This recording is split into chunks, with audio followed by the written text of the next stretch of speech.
Hello, my friends. This is Paul, and welcome to A Common Touch of Fantasy. And guys, I'm continuing my top 20 of 2015. This is going to be numbers 10 through 6. So 10, 9, 8, 7, 6. Yeah, 10 through 6. Why is it that it seems so weird to count like that? Number 10, John Scalzi's Lock In.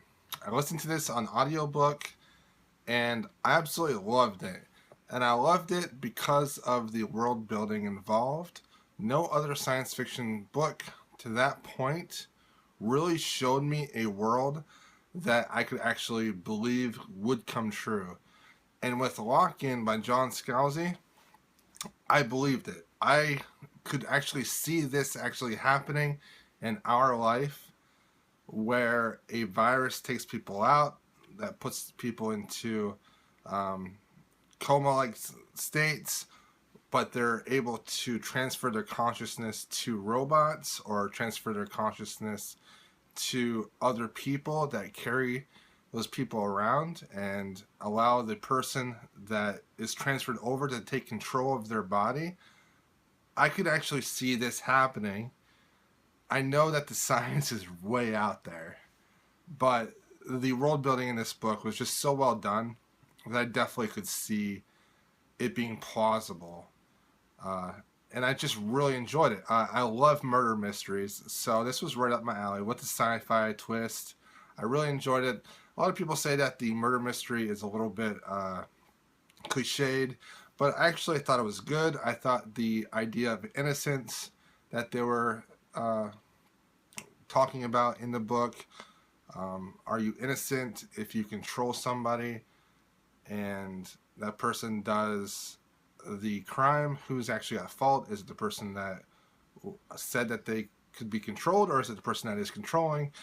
Uh, who knows? And I just liked the questions that this book uh, brought up. I liked um, the limited access of these people that have this disability, basically, and the culture that they created on the internet.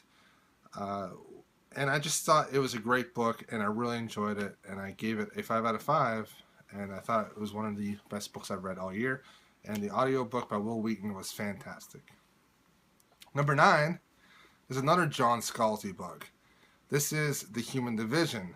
I listened to this on audiobook as well. John Scalzi's books are amazing on audiobook, by the way. The Human Division was fantastic. It is the 4th book in the Old Man's War saga. I absolutely loved the other books too. The first book was one of my favorite books from last year. And fantastic entry into the Old Man's War universe. What was so interesting about this one was it was little small short stories that made up an entire whole and gave us this entire whole of a plot and gave us this very large bird's eye view of what was going on. But because it was told in short story form, you were focused a lot on what was happening in those short stories. But when you put all the short stories together, you get this very broad painting of this amazing universe that Scalzi has created. And I thought it was so well done. I thought it was one of the most ingenious uses of a different type of format in a book, and I just fell in love with it. And some of the short stories were exciting, some of them were hilarious, but I just really enjoyed it a lot. All right, number 8 was Ship of Magic by Robin Hobb. Whew, this is probably the best series that I read last year. Starting with this first book, Ship of Magic.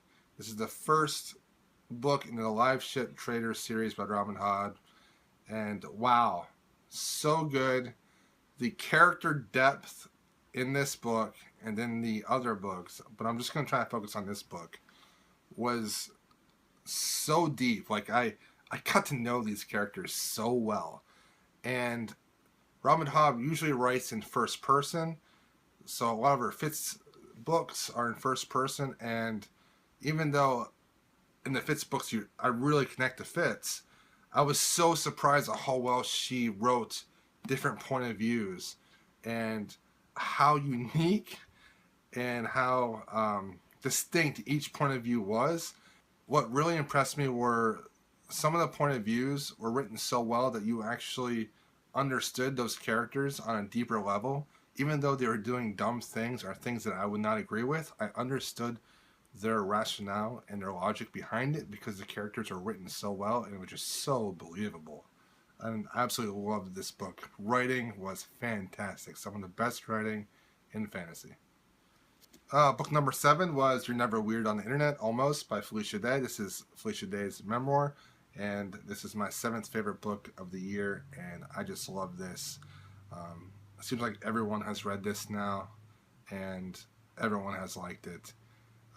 Just a very entertaining, funny, intelligent, amazing woman, and I would read pretty much anything by her.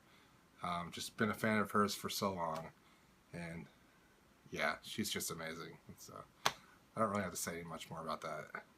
But her dealings in her life with depression and anxiety were some of the most eye-opening reads of this year for me, and made me understand more about my own anxiety and my own issues that I have. So I recommend this book for anyone that likes to read memoirs about celebrities, people that are creative, that have issues, but they deal with their issues. And if you have those same issues, you can read some of these books and deal with them yourself. Okay, and book number 6 was this horror book, Bird Box by Josh Malerman. Loved this book. The scariest book I've ever read. Whew. The suspense was fantastic. I just thought it was so much fun, so horrifying, and the suspense was just so heightened. I just loved it. Basically, you can't use your eyesight in this book because if you see something, then you go crazy. So many times in this book, people have to cover their eyes or shut their eyes and grope around in the dark, and they don't know where they're at and stuff. And then just noises and just some crazy things going on. It's really scary. I highly, highly loved it. Very much recommend it to people that want to get into horror. I think it's an easy horror book to read, but it works on so many levels. It's typical horror at times, but there's also some psychological elements of being afraid of the dark and not knowing what's happening and being afraid of the unknown. Great book. Highly enjoyed it. So that is numbers 10 through 6 of my top books of the year. I'll be back maybe tomorrow or the next day for my top 5 books of the year. So I look forward to making those. Thanks for watching. Please like, comment, subscribe. And down below, let me know what your favorite books were for this year. And I'll go check them out on Goodreads to see if there's something there that maybe I might want to read this coming year. And maybe they'll make my top list this coming year. So that'd be awesome. Thanks for watching. I'll talk to you guys later.